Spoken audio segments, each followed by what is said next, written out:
Hey, what's going on, everyone? Today I'll be taking a look and giving my general thoughts on the 1974 horror film Deathdream, also known by the title Dead of Night. Deathdream was written by Alan Ormsby and directed by the late, great Bob Clark, who brought us such great films as Children Shouldn't Play with Dead Things from 1973, the iconic Christmas horror film Black Christmas from 1974, the comedies Porky's 1 and Porky's 2 from 1981 and 1983, and the iconic family Christmas film A Christmas Story from 1983. Deathdream is a movie that I first saw roughly 15 years ago. At that time, it was sort of in the bottomless pit of obscurity, and has really only come to life to a respectable degree in the horror community over the course of the past 2 to 3 years, thanks to Blu-ray. It's gained some traction. It's been released on Blu-ray. I know for a fact it's been released on Blu-ray at least once, perhaps twice. And just generally speaking, within the community, it's gained more traction. And it has definitely, in my opinion at least, taken its place as a cult favorite amongst, I would say, many people within the horror community. Deathdream was released on August 30th, 1974, with a budget of just over $235,000. What sets Deathdream apart from many horror films is that it's a horror movie with a message, which is incredibly rare.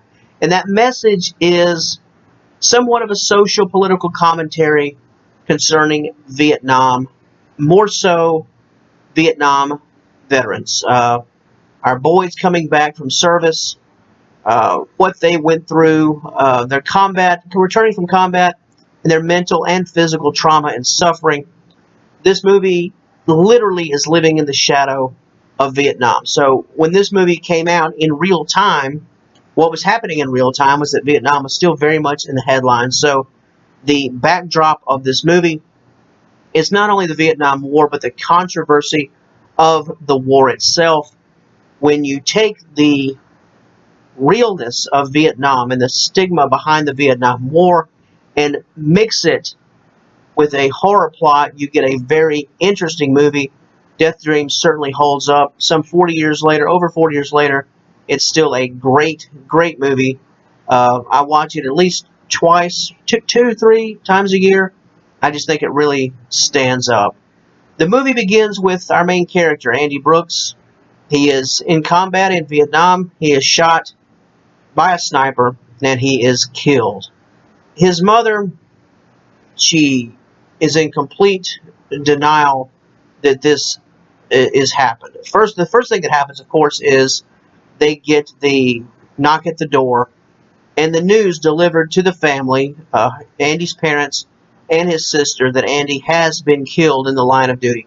The mother is in complete denial. The family is distraught, but at least the father and the sister they're heartbroken, but they're accepting. They know this has happened. The mother is in some next level denial. She she goes to sleep that night. And, Andy, come home. Andy, you're okay. Andy, you're not dead.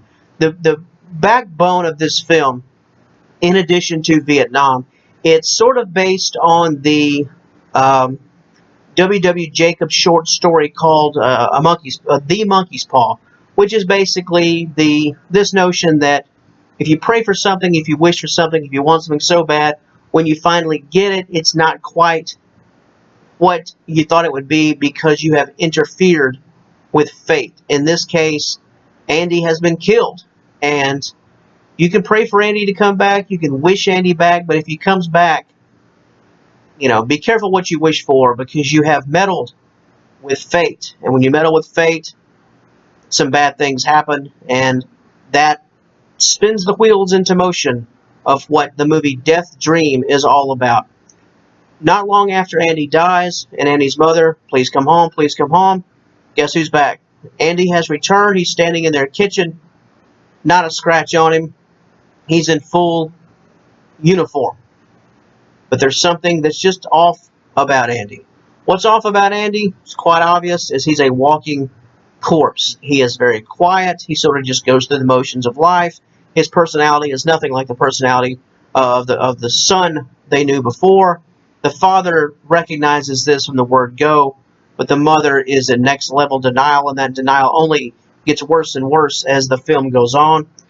In order for Andy to physically sustain, he has to feast on blood. So he ends up killing a truck driver, the truck driver that actually brings him home. He hitches a ride, he comes home, he kills the truck driver.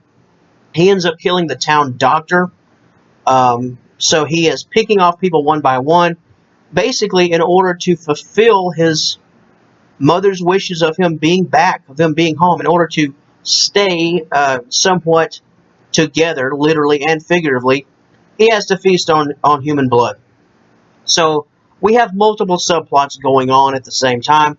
The more the Andy sort of rots, the more the family dynamic rots. The father starts to drink, he starts to hit the bottle. The mother is spiraling into major league next level denial. The tension is just ratcheting up. There's a scene where Andy, when he kills the family doctor, he says something like, I died for you, referring to I went to combat to die for your freedom, presumably. He ties his arm off, injects himself with the doctor's blood. When he injects himself, it's almost like he's on drugs. It's like he's in a euphoric high type state. That scene on camera, when you watch it, it's just very, it's interesting. It's very unique. There's a scene where Andy kills a dog. Some kids have come to the house to see Andy. And like I mentioned, Andy he's not a catatonic, but he's pretty close. Like, he speaks maybe 3 or 4 words at a time. He spends the bulk of the movie when he's inside the house, his house. He's upstairs in a rocking chair, just sort of spaced out. If someone comes in the room, he will speak to him, but he won't turn his head. He's wearing long-sleeve shirts and turtlenecks to presumably cover up any rotting that's taken place.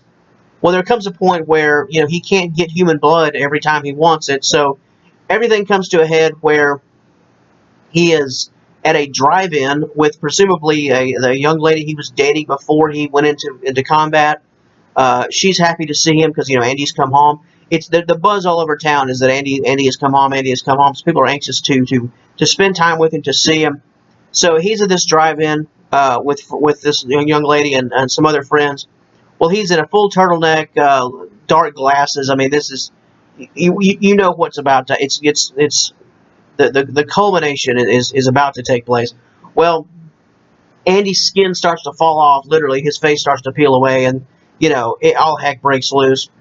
Andy ends up coming back home. His face is peeling off. At this point, he's limping. He can barely stand up to walk. He's about to pass out from lack of blood. The mother, even seeing Andy can't even talk at this point. He's just sort of grunting and moaning and pointing. It's just like he's hunched over. The father is aggressive, like he's been throughout the movie, because I think the father knew something was wrong from the word go. The mother, even upon seeing her son like this, is completely still like crying. It's almost comical. She's in just next level denial. At any rate, the mother decides to take Andy out of the house. They're coming down the steps. There's a gunshot. Presumably, Andy's father has killed himself. Andy with his mother, they're driving away from the police. The police have come on the scene because of all these murders where Andy was in the suspect. So you've got his physical decay literally taking place, while he's also being wanted by the police for all these crimes he's committed. So everything is just, it's getting, the tension is ratcheting up. Andy points to the road, down the road where he wants his mother to go. They end up going to the cemetery, right? Which is, okay, you're thinking, where's this going? Well, sometime during the course of the film, right, Andy has essentially dug his own grave.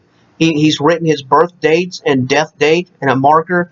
He throws himself into the grave, into a shallow grave, and he begins to pour earth on himself while his mother is knelt down next to him crying. The police come up on the scene. And what is interesting about that scene, when I first saw it, it sort of blew me away, right? What's interesting is that even though Andy is dead, like he's been dead this whole movie, there's something morally grounded within him still here yet, that he knows from the time he steps into their kitchen, after they've been given the notice that he has died, he knows that he shouldn't be here. he's only here because his mother sort of wished him back and prayed him back, but he knows this is not right. So at the end of the movie, the whole movie has this really dark tone where Andy, it's almost like he knows on the look on his face that this is not going to end well, because this is what you asked for, but be prepared, this is not going to end well. And he knows it. Even though Andy's a cold-blooded killer in the film, he's not a cold-blooded killer in the general sense. He's just doing what he needs to do to stay alive, presumably to please his mother, because his mother's the one that prayed him back and wished him back. At any rate, Andy is in this makeshift grave, grabbing earth and pouring dirt on himself, wanting to die, wanting to get out. And that is what, that's sort of the capper. That's the last scene of the film, and it's just a wild ride, an interesting ride. Very much a social commentary. It's just interesting all around. Deathdream is a great film. It's over 40 years old. I still think it holds up. It's just a wonderful film, and it's just a credit to the writer Alan Ormsby and Bob Clark. What an amazing director! One of his early works, but just a wonderful film. So if you haven't seen Deathdream, please check it out. I spoiled it just a little bit. I think most people are at least familiar with this movie and have already seen it. If you're watching this film and you're a horror fan, you've probably seen Deathdream. But if it's been a while since you've seen it, say a year, 2, 3, 5 years since you've seen it, I urge you to check it out. Pick up a Blu-ray copy. Watch it however you get down, even if you get down with the old school VHS. Check out Deathdream. Great horror film that really stands up.